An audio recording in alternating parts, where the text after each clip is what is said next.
So hi, everyone. Good afternoon for those of us on the East Coast. Good morning to those of you joining from the West Coast. I'm Nikki Yamashiro, Vice President of Research at the After School Alliance. Thanks so much for taking the time out of your day to join us for this webinar, Sustaining the Transformative Power of the OST Workforce, that we're co-hosting with our partners at NIOST, the National Institute on Out-of-School Time. We wanted to have this webinar because we thought that it was important to this dialogue around the workforce to really lift up the most recent volume in the current issue in OST series, The Heartbeat of the Youth Development Field, Professional Journeys of Growth, Connection, and Transformation, and really hear from authors from the book.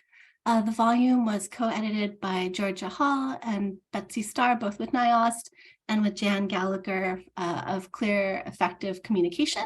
And we're really glad to have Betsy with us today to facilitate the discussion. And before I turn it over to Betsy, I just have a few quick housekeeping notes on the next slide. Oh, yeah, that one. So the first one is, and some of you have already started doing this, so thank you for that, is to introduce yourselves in the chat, share what organization you're with, where you're joining us from. It's always helpful for us and really nice for like the group who's in the room today to see who's online with us today. The next is that the recording of the webinar will be shared with everybody, as well as any slides and view sources that we go over during the webinar. So no need to worry if you miss a number or a point on a slide or during one of our remarks, you're going to have a recording and a record of it all. And the next is, and this is something that I personally always have to remember to do, is to make sure that in the chat box that you select everyone, just so that the full group will be able to see and engage with your comments.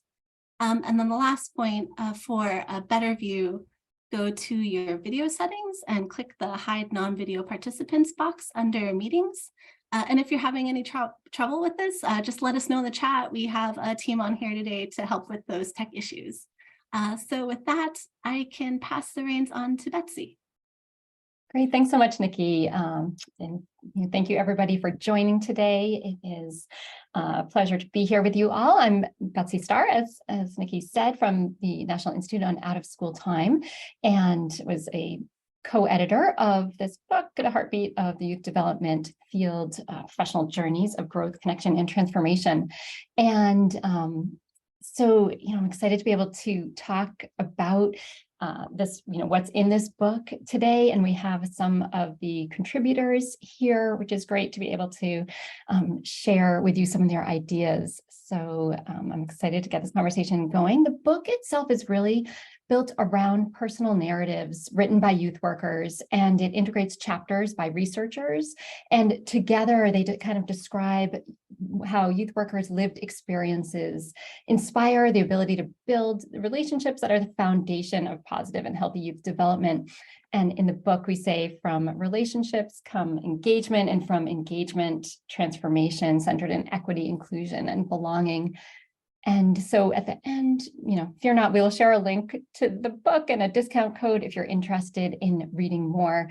But mostly, again, we're glad to just be able to share with you some of the insights and the learnings today. And so we'll be diving into the section that is on transformation, exploring what transformation for youth can look like and how professionals can be instrumental in creating that kind of transformation for youth.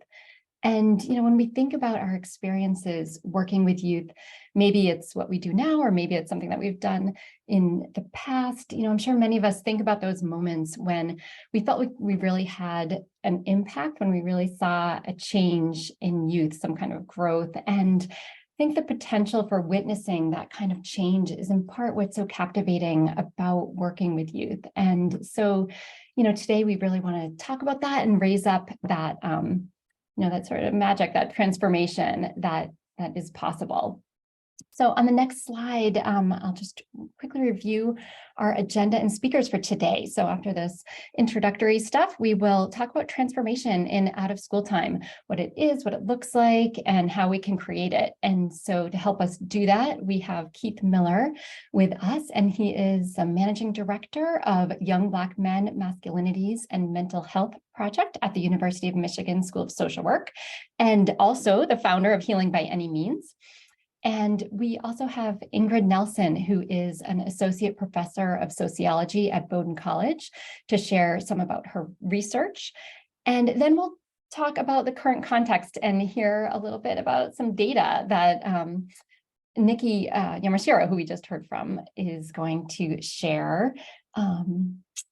And then we will spend the rest of the time focusing on supporting this kind of transformation in youth. So what can we really do to help make that happen? And Jimena Quiroga Hopkins from the Thrive Paradigm is here to help us really center that conversation around equity and talk about equity in OST. And then we'll have some time for some more questions. So as you know, you're listening to speakers, definitely put any questions you have in the Q&A box, and we will get to those in the last chunk of our time together.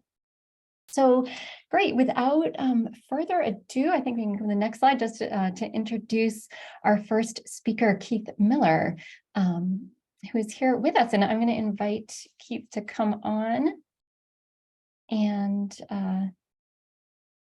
just tell us a little bit about yourself and how you got involved in youth work, and a little bit about what you do now.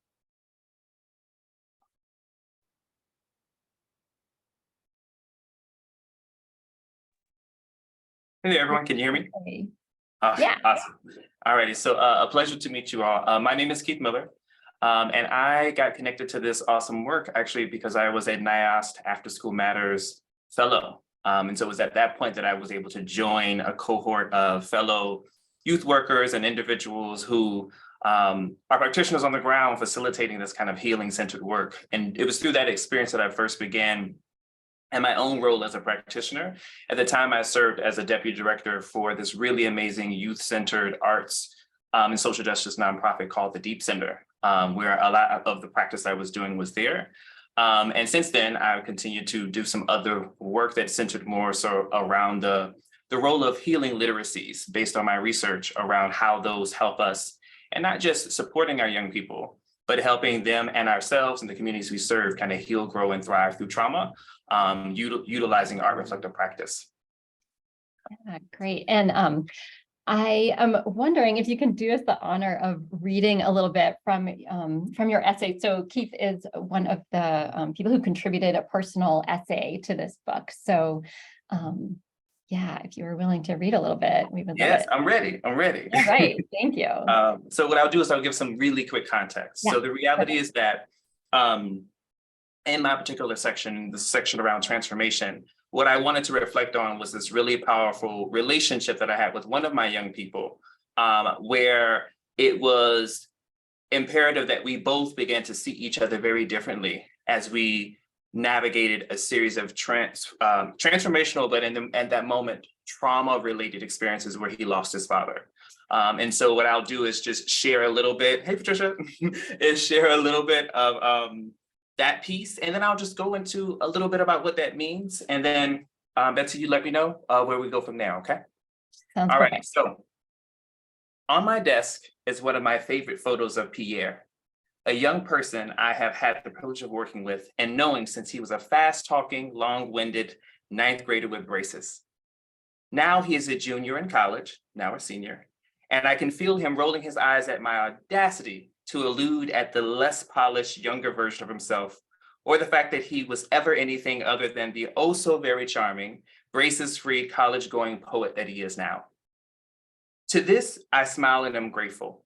We who have worked with youth development know the journey is long and hard and at times unforgiving. As we work alongside our young people and their families to fight to create a world committed to fostering and uplifting the brilliance of our young people of color. In this photo, Pierre is frozen in time as he dances across the stage with his graduation cap and honor cords in his black Deep Center t-shirt. He is surrounded by the smiles of his peers, every shade of joy and celebration. Whether or not he knows it, and at that moment, he is the embodiment of youth development work. What I'm about to talk about is the day his world shook. It was May 15 when I got a text from Pierre's mom. Hi, Pierre lost his father today. They were very close. It was far from expected. Although I never met Pierre's father, I learned about him during his first year in the action-based research program I ran, when Pierre wrote an homage to him as an unconditional support system and champion of his writing. Pierre's father was his confidant and his mediator, helping him see the bigger picture when he didn't see eye to eye with his mother, the disciplinarian. His father was the one who helped understand the why behind her actions. I was speechless. I replied to the text from Pierre's mom to make sure first that she was okay. She and Pierre's father, although no longer together, had remained close. It shook up her world too, but watching her son grieve was unbearable. She texted back, "It's very sad. Hard to see my baby cry." Immediately, I reached out to Pierre, not sure if he was in a good place to respond. He texted back very quickly and mentioned that he was hanging in there, but it was hard. I figured a lot of people had also found out about the passing of his father, so I tried to make it quick and honest. "Have you cried yet? Like really cried," I texted. "Yeah, it's the first thing I did," he said. "I still just don't know how to release it fully, and sleep isn't an option yet." "I think you can only take it one day at a time," I texted back. "And when that's too much, 1 hour at a time. And when that's too long, 1 second. Just promise me you won't bottle it all up and not tell us when you are hurting. Cry when you need to, cuss when you need to, but only around us, and write every step of the way, especially when speaking the words feels like too much." He responds, "I'm just trying to stay strong." Yeah, thanks for sharing that. So yeah, maybe you can tell us just a little bit of some more background about kind of like what is the work that you do? What is you talk about healing literacy, and what do you mean by that? And maybe just give us a few hints of what has happened, what happened to Pierre. Absolutely. So ultimately, so I'll start by saying this, that it wasn't my initial goal to work in the OST space. I had spent a lot of my career initially building out and running programs, but not necessarily working with the young people themselves, sometimes even training the adults. But over the past 6 years at that time, I had had the privilege of running a community-based program, the first at the organization that I was at. And one of the things that was really, really powerful in that moment is that I was able to bridge my own understanding around what we were doing that seemed to be working and helping our young people heal and grow through trauma. And what was particularly powerful in that moment is that it's an arts-based program. So my background is in dance, performance poetry, all those kind of fun, exciting things. And what was particularly special, though, is that we had a group of young people every year, a cohort that together would do everything from write creative multimodal texts to do full-on dance and performance shows at the very end. But what's important to note is that all of the young people came in at their own level. So some young people came in there never having written a piece of poetry. Some people came in there never having danced before. And I would have the same conversation with them around where we would go together.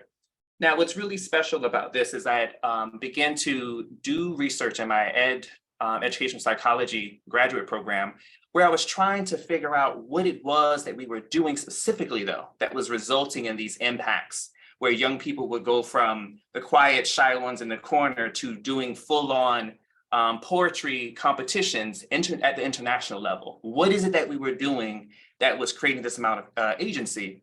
But not just the agency, y'all. What was it that we were doing that was creating an impact that was not only rippling within the agency of the young person, but was transforming the relationships of the young people and their families and the community at large? And so one of the things that I began to focus on is what we were doing. And so ultimately, I began to realize that it was through the role of healing literacies, which is also kind of, I have a fancy rainbow framework that I will not talk about here, actually. But what it says and simply is that when we empower our young people or empower them to utilize art as a reflective practice, they do two things. They are able to not only see and reflect the world around them, but they can self-reflect and figure out their position in the larger world, and most importantly, what they want to change. And the most important piece that I'll say here is the second part is transformational relationships. The closer I dug into what it was that we were doing, I began to realize that we did three things. One, we saw our young people in their full humanity. When we think about the reality that our young people position where they, oh, can you hear me? Oh, am I back? Okay. Back, you're back. So first of all, we see our young people and their humanity. What that means is that when our young people come into the space and they put their head down, or they're tired, or they're grumpy, or they're moody, the realization is that our job is to meet them where they are and to use that experience as a bridge to where we want to get at the end of the session. But the other piece that I want to communicate in this whole section around transformation is that what we want to do for our young people, we need for ourselves. And so one of the other things that we would do is when our young people would come into the space and all the drama was happening, because again, we're talking about teenagers and a session, about 70 workshops over the course of a year. There would be some moments, y'all, I would be in the corner packing the little packages of popcorn and snacks. And everyone knew that if Mr. Keith was in the corner, he needed a minute. Right. And so I had a relationship and a short code vocabulary with my young people that also allowed them to understand, first of all, is that I also get traumatized. I also get triggered. And instead of trying to become or pretend that I am something or a person who never feels, they too had kind of a relationship kind of with me as well in that regard. The second thing that we did was we co-created safe and brave spaces. So this conversation, and that a lot of the times when we create spaces for our young people in our programs, the goal is that they can come there and they can tell us everything, right? They can feel safe. But what we began to realize is that if we are preparing our young people to thrive in the world that we live in, they also need to feel comfortable pushing back and thinking, understanding that we teach them how to think, not what to think. And it is those relationships that will allow them, not only with our young people, their peers, to navigate things, but also for them to turn back on us and be like, Mr. Keith, I don't like how you said that. Or when you said that, what did you mean? Right? And so it's this goal of creating this multi-directional relationship where we are all benefiting. The third and final thing I'll say is that we supported and we didn't coddle our young people. I think one of the things that we do ourselves as practitioners is that we wear our hearts on our sleeves. We love our kids, right? We love our community. But the reality is also that in doing so, we have to continue to embody the reality. And it is that our young people make mistakes. We too make mistakes. And so being able to have those moments where we encounter our young people and say, you know what, when I told you how I felt yesterday, the words weren't coming out right. So can we talk about this again? Or most importantly, when something is happening where we are not in the right headspace or the right emotional space to handle it, we say, you know what, I'm gonna go for a walk, you go for a walk, and let's meet each other on the other side when we're both ready at the capacity to talk about it. Final thing I'll just say, and then answer any questions you have, Betsy, for sure, is the most important thing that I found that I do in working with other youth workers and teachers, et cetera, is that the most important thing I think we can all remember is that our young people don't need heroes. They need humans. They need more examples of individuals who show them the capacity and the expansive nature by which we can show up, right? And so Mr. Keith is not perfect at everything. I can dance, I can sing, I can do all those things, but most importantly, I'm proud of my ability to listen, right? And so it is in those relationships with our young people that we're able to show one thing and one thing importantly, and it is that one, we are each other's medicine. Right? And then two, it is that as youth workers, as adults, as individuals doing this work, we too have to have our own relationship and process for processing, healing and growing and thriving through trauma, because it is only when we do that that our young people will get a clue of just one potential option of how they can proceed and heal as well. Thank you so much for all that. It was great to hear your perspective. And I love you talking about that sort of like bi-directionality of the relationships and how important that is. So I do have lots more questions. I'm going to come back to those at the end. And for now, kind of segue us to hear a little bit about the research perspective. So I'm going to invite Ingrid on to tell us a little bit about what your research has told you about transformative experiences. And I think that you have a few slides up, so we'll pop those up for you and sort of maybe you can use those as a way just to tell us a little bit about what you do, some of the background, your background, and a little bit about how you think about transformative experiences. Yeah, great. Thanks, Betsy. I'm really excited to be here. I am currently an associate professor and chair of the Department of Sociology at Bowdoin College, which is in Maine.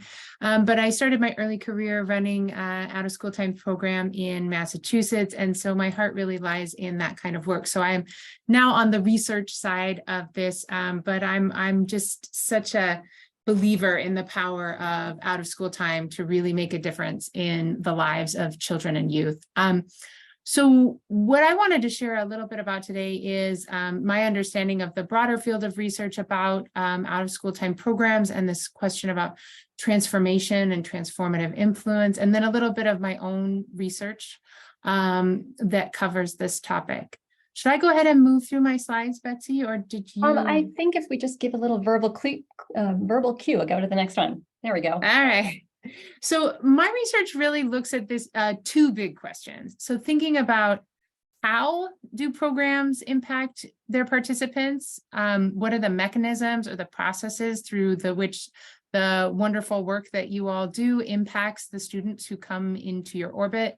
And then the second question is how much? So this question of was this program just sort of a nice thing that I did on Thursday afternoons, or is this the kind of program that changed my life? And looking at the differences of how and why the same program can have very different effects on different participants. And so the first question of how these programs impact youth led me to kind of three major findings. And one is that programs teach concrete skills. Soccer programs might teach you how to kick a ball. Other programs might teach you how to debate or dance or tell stories. All of these things are valuable. Different programs have a different approach to this, but most programs have some sort of content or curriculum that students are learning from participating in the program. The second way that programs impact kids is by this development of a sense of self, often, at least for adolescents, a sense of belonging, a peer group, this notion of a place where I can be me. And come in contact with supportive peers. So that's the second one. And then the third one is this notion of building relationships with supportive and knowledgeable adults. And as you all know, the adults in the programs are really one of the most important parts in having this transformative influence on the youth participants. It's such valuable and important work. And so what I found in my research was that the differences then between the students who experienced positive interactions within a high quality program to the students who this was a life-changing experience. So if you could go to the next slide, that'd be great.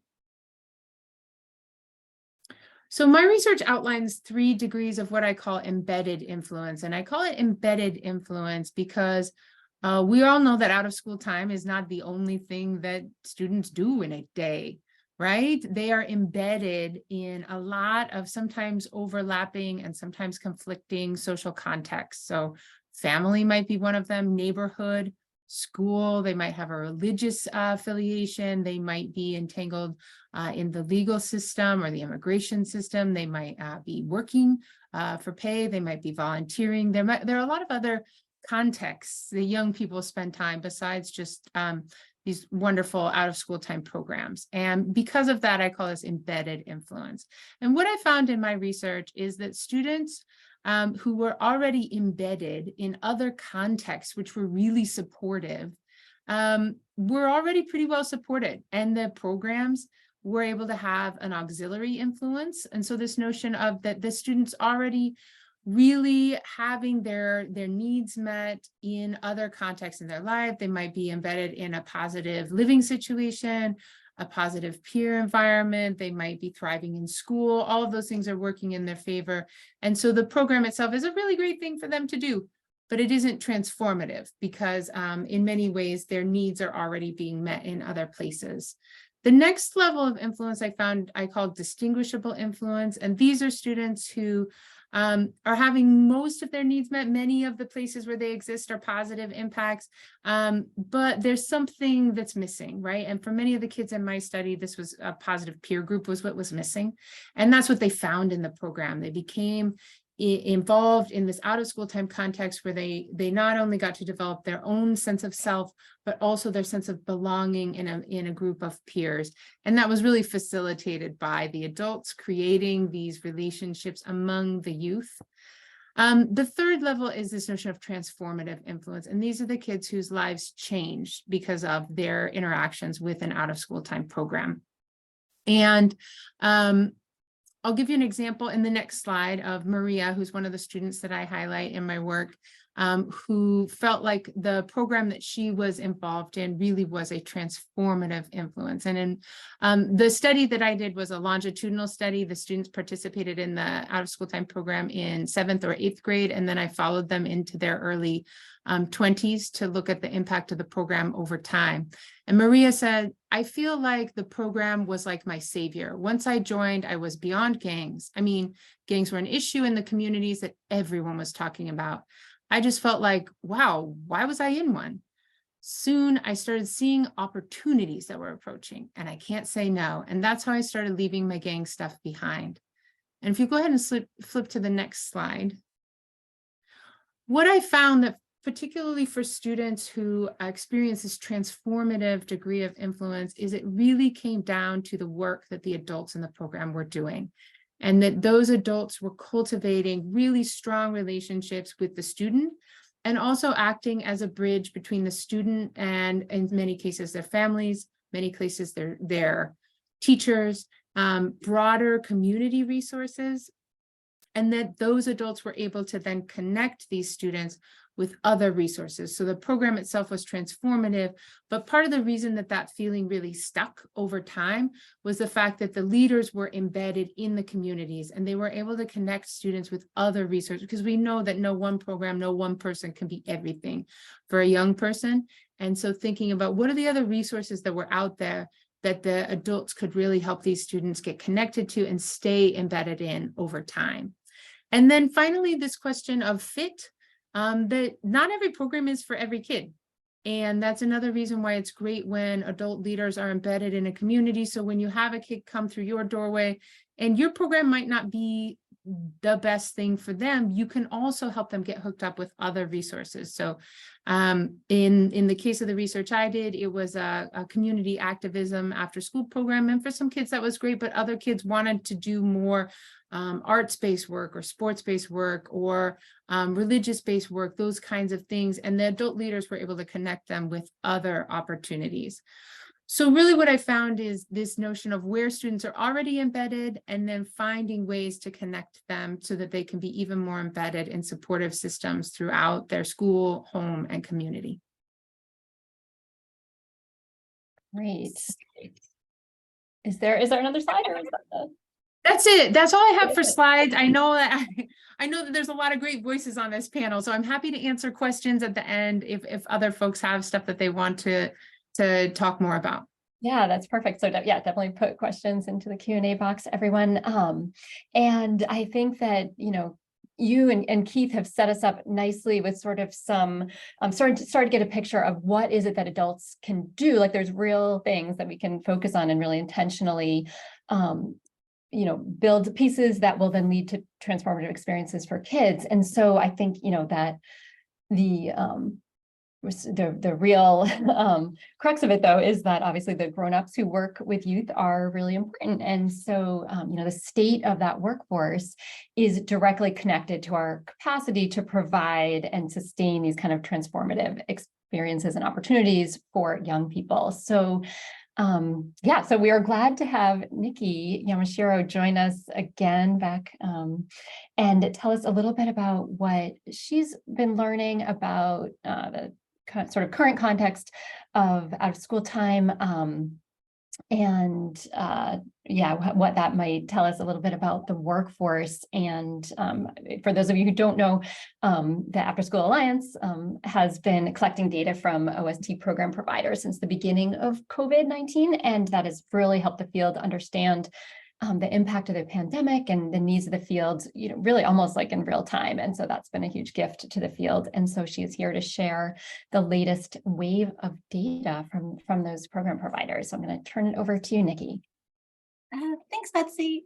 Yep, so that's right. Over the past few years, we've been regularly surveying the field to be able to report out on how programs, right, when we started out, how programs adapted during COVID, and now what programming is looking like during this time of recovery. So on the next slide, we can go one more. I just wanted to give a really quick overview of the methodology of our survey work, right? So my slides, Betsy shared already, are largely focusing on findings from the 8th wave of our surveys of program providers through COVID.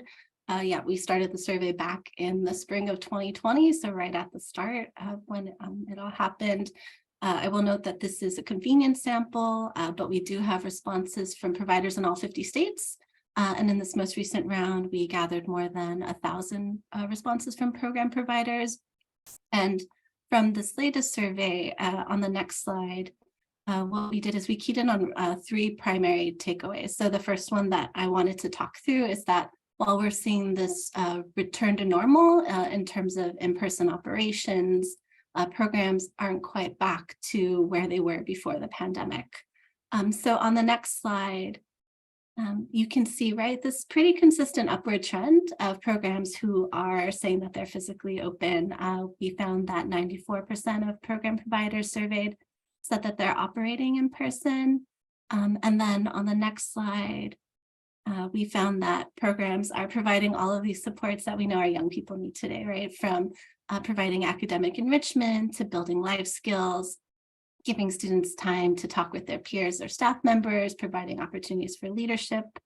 But at the same time, on the next slide, when we asked providers if they were operating at the level they were pre-pandemic, 23% said that they were operating at reduced capacity. So, right, you can see that the percentage of providers operating at reduced capacity, that yellow trend line, it's going down, and conversely, those that are at pre-COVID capacity, it's going up.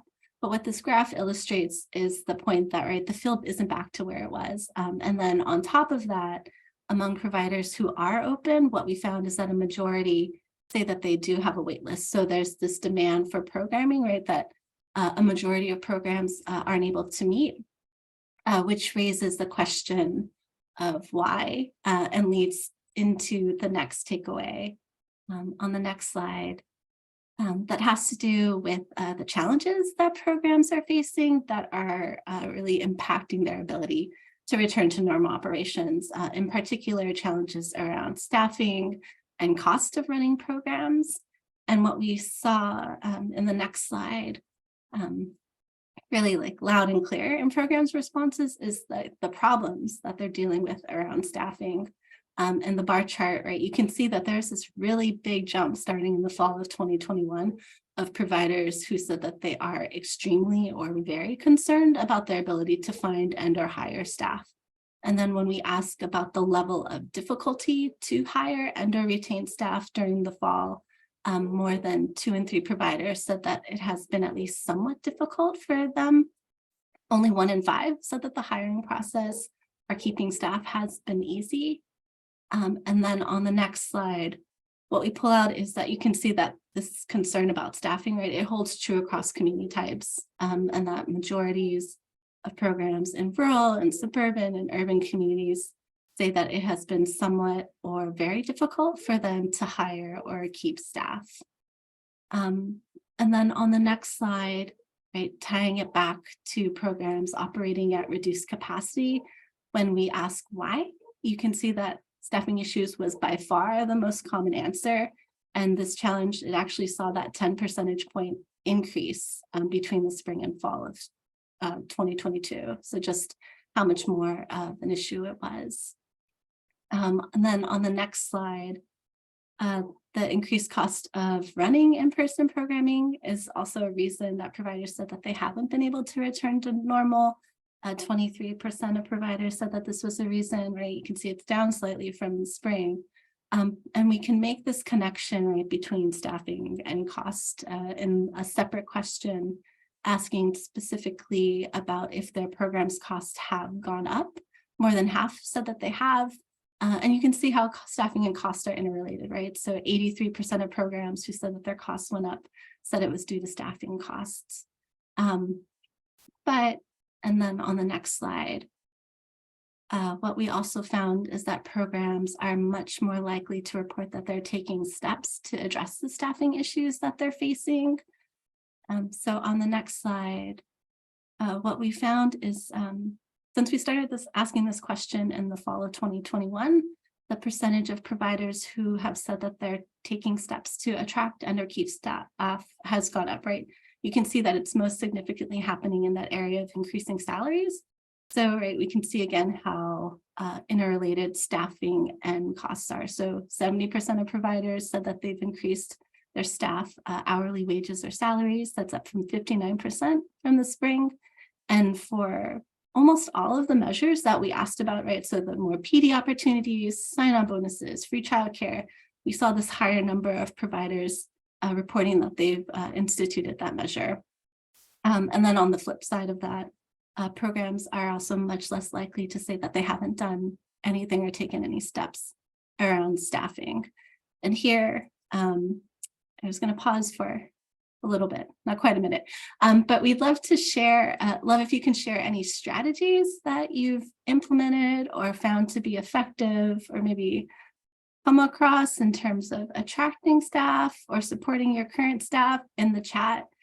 We just thought this would be kind of a nice opportunity to lift up good examples, and we can be sure to share these out with the group, registered attendees, and our follow-up from the webinar. And I know it might take a little bit of time for answers to pop in. So while we're waiting to see if anyone has anything that they want to share with the group that's worked for them, I can go on to the next slide, and I can kind of share some of the answers that come in through the chat as I'm going through. This slide actually, I think, aligns pretty well with this exercise because we also ask a question in the survey about what would be most helpful to programs. And you can see at the top of the list is staffing related advice, in particular, preventing staff burnout and keeping teams engaged. And then advice on funding is coming in second. So following that staffing cost, right, association link. And then in the next slide, we also found that COVID relief funds are helping programs address some of the challenges that they've been experiencing, like strengthening staff recruitment efforts, helping them hire more staff. It is a small percentage, right, of programs who said that they've been able to access these funding streams, unfortunately, but we do see how these funds are helping, right? So that 60% of programs who say that funds have helped them with staff recruitment, 45% said it's helped them hire more staff. And another way to make that comparison on the next slide to see that impact of COVID relief funds is that we can look at programs who say that they've gotten COVID relief funds compared to those who haven't. And what we find is that programs with COVID relief funds are much more likely to have been able to take steps to attract staff. While those, and you can see that at the bottom row, those who haven't been able to access funding are twice as likely to say that they haven't done anything. And then on my last slide, I just wanted to make a plug for our Wave 9 survey. It's closing this Sunday. If you have the chance to take it and or share with your networks, you can see how helpful, right, these responses are to better understanding what's happening in programs and just where programs are in need of more help. This is actually going to be our last after school in the time of COVID-19 survey. In the fall, we're going to be transitioning to a survey more focused on funding, on staffing, on successes and challenges programs have had in terms of accessing American Rescue Plan funds. And before I turn it back over to Betsy, like in this conversation, I just wanted to acknowledge that, yes, I think the information from these surveys and the feedback that we get is incredibly important. But a shortcoming of the survey is that, right, we're looking at programs as a whole. We're not asking about an individual's experience. Right? So we know that programs are struggling with finding staff, that staff turnover is an issue, but this isn't a survey that is asking someone in their field, what makes them stay, or finds people who might have left the field and ask them why they're leaving or what we could have done better to get them to stay, or asking people who are maybe looking for employment why aren't they considering after school and summer programs. So, right, just acknowledgement that this survey in particular doesn't have those answers, but there was a survey, the National Power of Us survey, that I hope will get us answers to some of those questions, right? It surveyed youth serving professionals and volunteers. It asked people who are currently in the field. It looked for people who have left the field. And the survey closed at the end of March. And I think findings from the data are coming out this fall. So I'm hoping that's going to give us more information, right, to inform us more about what we can do around practice, around policy, and around research, just to better support our workforce. Okay, so with that, I can turn it back to Betsy. Thanks so much. Thanks for sharing all the latest data. I think it does just help us all understand really sort of what is this context. And again, as we're, really left with this question of how do we support the workforce, so that they can do this amazing work with youth that's so necessary. So it kind of in light of that, I don't want to go any further in this conversation without talking really explicitly about equity and the role that equity can play. We really want to make sure that we're centering that as we look to support and strengthen the workforce. So I'm going to now turn it over to Jimena Quiroga Hopkins from the Thrive Paradigm to talk to us a little bit about that. And I think that Jimena also has some slides, so I'll just kind of set you up and then you can go through some of that. But wondering if you can talk a little bit about how how do we define equity, and what are some of those equitable workforce policies and practices that can strengthen the workforce, and kind of how do we talk about these issues in light of transformation? So I'm going to turn it over to you, Jimena. Great, thank you, Betsy. Happy to be here. If we could go to the first slide. Yeah, I do think that it's important to kind of get on the same page about what are we talking about when we say equity, and specifically what it means for the field, right? So I think, we've all really, I think, done a pretty decent job of moving away from equality into equity and really acknowledging what that is in terms of how that, what that means and what the implications are for providing more resources for those who have been excluded historically. And I think that's a really key part around equity and how we define it for ourselves and for our field. The other piece that I think is also really promising and exciting, folks have really been turning toward, if we could go to the next slide, is really moving, like I said, from inequality to, equality to equity to justice, right? And so we know that when we're thinking about equity, it means sometimes providing more resources to some who haven't.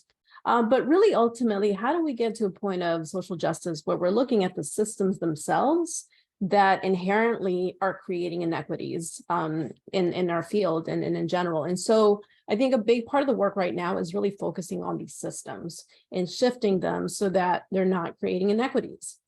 So that's one thing. And then I think in terms of practices, we've been talking a lot about transformation so far, and I do feel like a lot of the transformation that needs to happen in order to center equity more is ensuring that we're doing it on all levels. So if we could go to the next slide. A lot of our blood, sweat, and tears, I think, in out of school time goes into point of service and how we really serve our young people and families, which it should do that. And I think to center equity, to create real transformation, we have to be paying attention to all of the spheres of change at all times. Yes, how do we build the capacity of our staff in the field and individuals? What kind of practices do we put into place with our families and young people, be them, culturally responsive practices, trauma-informed practices, what have you.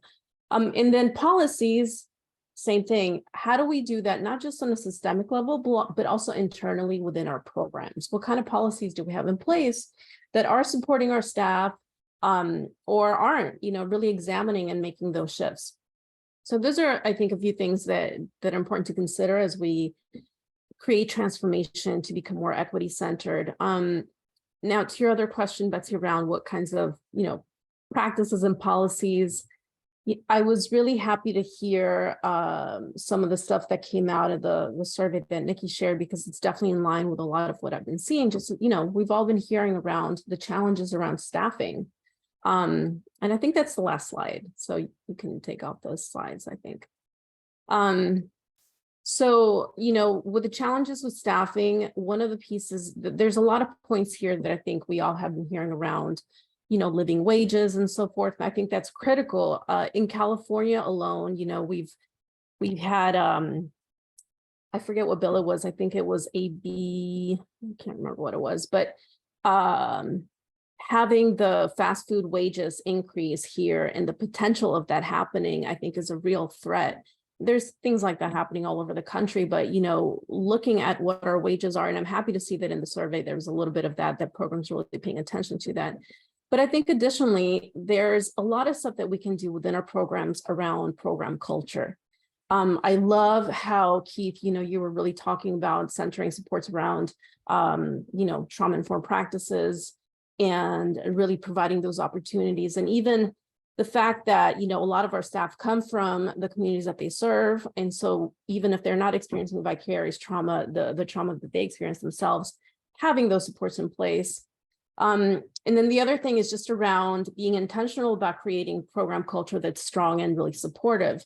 A lot of the times we have these wonderful initiatives around SEL, around trauma-informed practices, and that's happening at the point of service. And what it looks like among staff, what it looks like in supervision practices, that's something that we're not always paying attention to. And I think it's just as critical. A lot of times when I'm doing focus groups and talking to folks in the field, that's one of the things that they're looking for is supportive environments for them as staff. Human-centered approach to really supervision and management.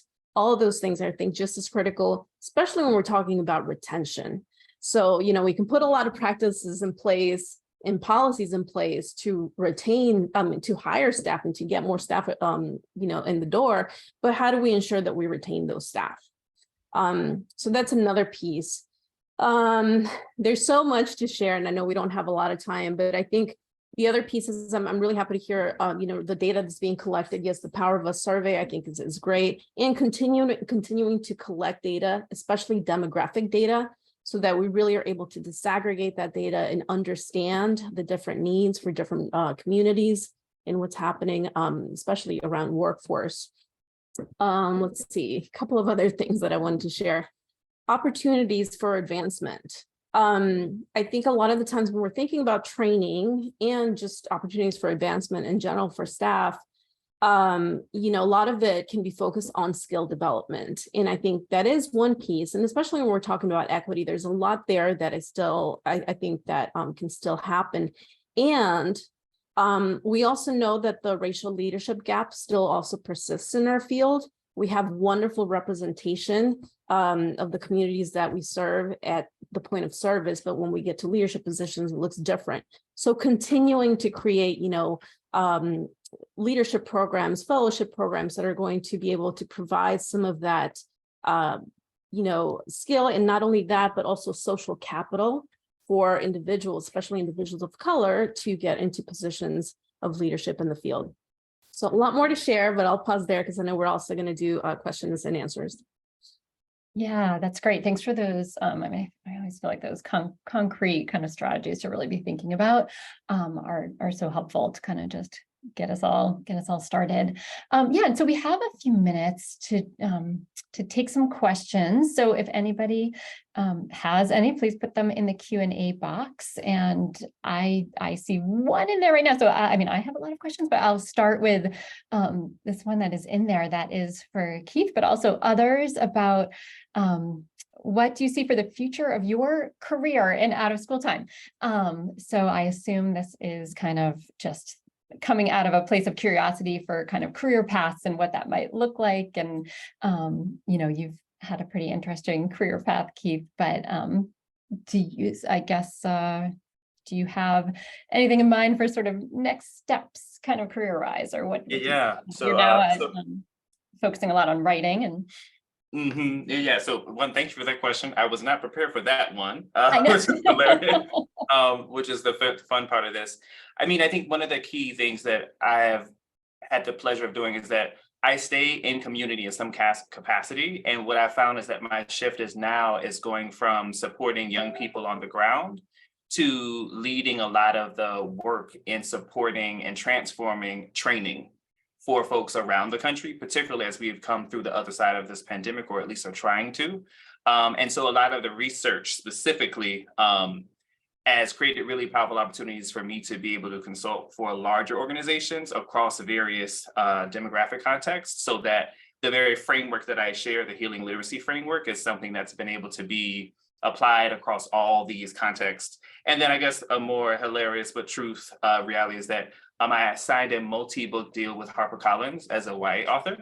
And so my goal was not to just support young people on the ground, but to make sure that what they see when they look on TV, when they look in their community for programs, that they see themselves represented in holistic versions of their success and journey. And so I am getting the privilege of doing that in TV and film and all that fun stuff. But I still spend time on the ground with my people because it's a little bit more fun.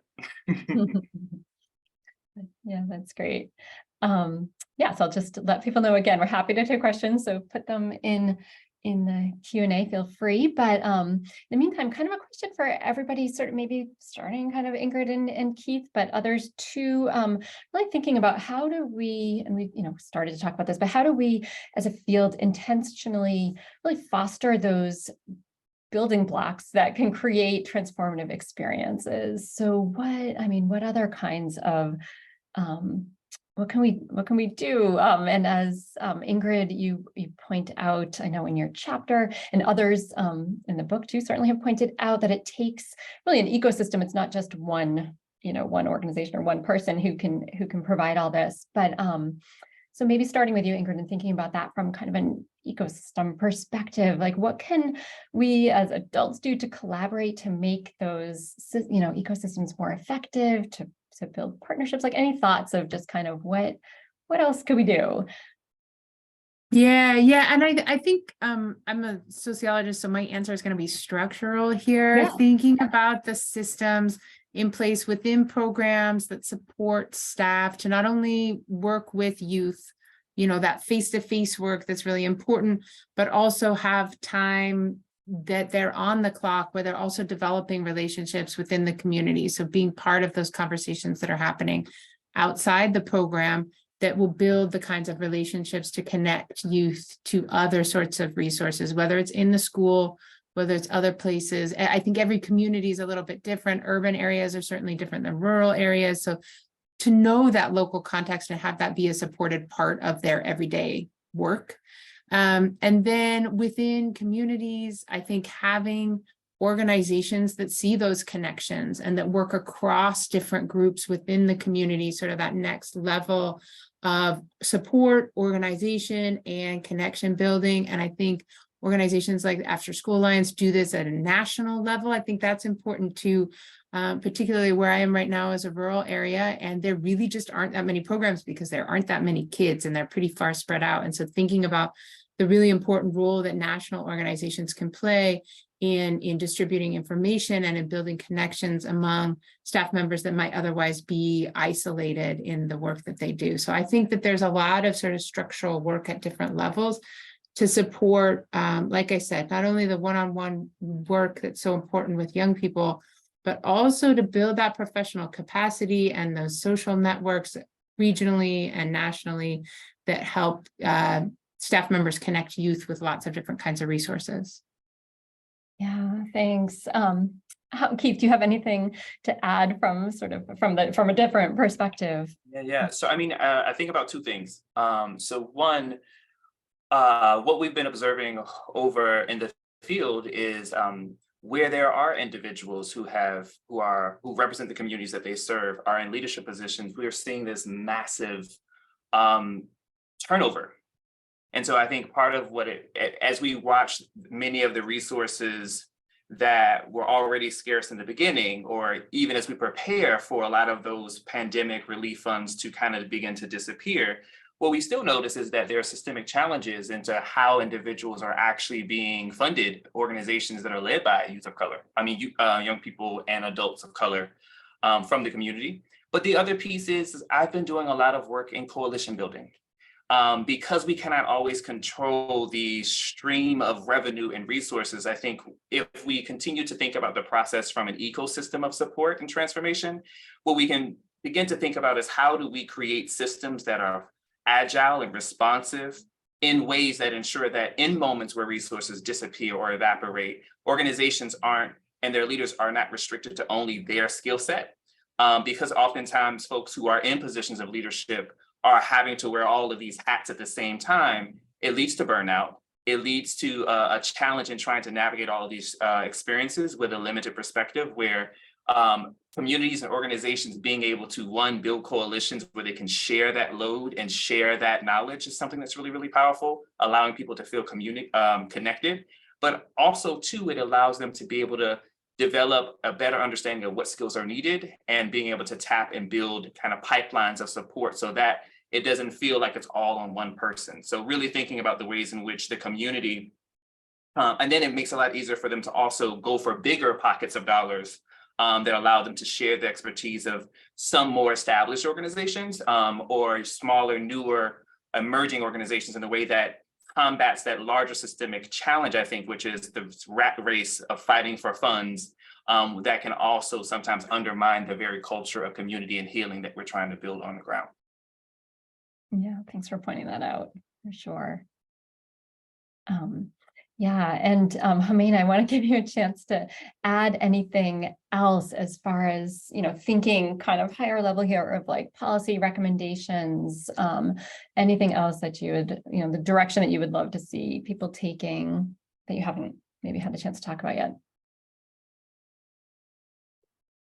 Yeah, I mean, I think in line with, the living wage gap, there's also, we have such a vast and diverse field in terms of the possibilities, moving into research, moving into capacity building, and so providing just opportunities and funding to incentivize full-time positions, first of all, but also just availability and access to all of these other pathways, that really are beyond, that one program that maybe a person works for, and moving into, like I said, research or capacity building or what have you. And so that's another way that I think that we can continue to strengthen the whole system.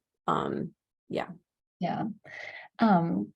Great. Well, I see we just have a couple minutes left, and Keith, I'm wondering if you can keep us kind of grounded in sort of that direct work with youth, and read us, if you will do us that honor, a little bit, maybe from the end-ish of your essay or something that of your choice. Sure can. Yes. So throughout the piece, for those who are able to read it, I go through this journey where there are different kind of vignettes with this same young person, Pierre, as he navigates his healing journey across different contexts. And so what I can just share is later is what led to the creating of the really powerful report that kind of serves as a lot of this work, called To He Who Has Never Seen Rainbows. So I'll just read something really, really quick. So it's called Hope and Healing. Several weeks later, I received another phone call from Pierre. This is almost a year after. He had permission to leave early since he was a senior and he did not have a ride. I told him he could tag along with me for the next couple of hours before the session started, but that I was not doing anything interesting, just working on some graduate school work about healing. He did not care. Anywhere was better than where he was and what he was doing. So 45 minutes later, he was scarfing down a sandwich and sipping from a drink next to me at the cafe across from the street from our offices. In our conversation, I let him know what I was working on, the questions I had about what it means to heal. He nodded and then grinned because he knew what I was about to ask him to do.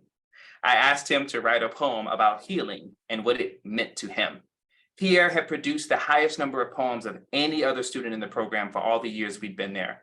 And more recently, he had really begun to carve out something akin to a process. From that moment in that cafe, he wrote, "To he who has never seen rainbows." And I'll just read a couple of quick lines and that'll close us out. He states, "Tell he who has never seen the rainbows, a promise of freedom, how to survive a reign of destruction, how to bury the agony in every day. Healing is not taught but learned, and it's apparent the water is best at it. Healing is releasing your anger. Healing is letting the world know how you feel. Healing is pain, tragedy, hurt, and hate wrapped in a box of joy and happiness tied with a bow of peace. A reminder, to be healed, you must admit you are injured and wounded. The water has shown me to accept my hurt. Just like the body, you shall heal yourself, but not by yourself. Just like water, we are a combination of cells, organisms, ecosystems meant to repair what has been broken and damaged. The question is, will you allow the healing to begin? Will you become water? And can water push the boy past silent?" Thank you so much for sharing that with us all.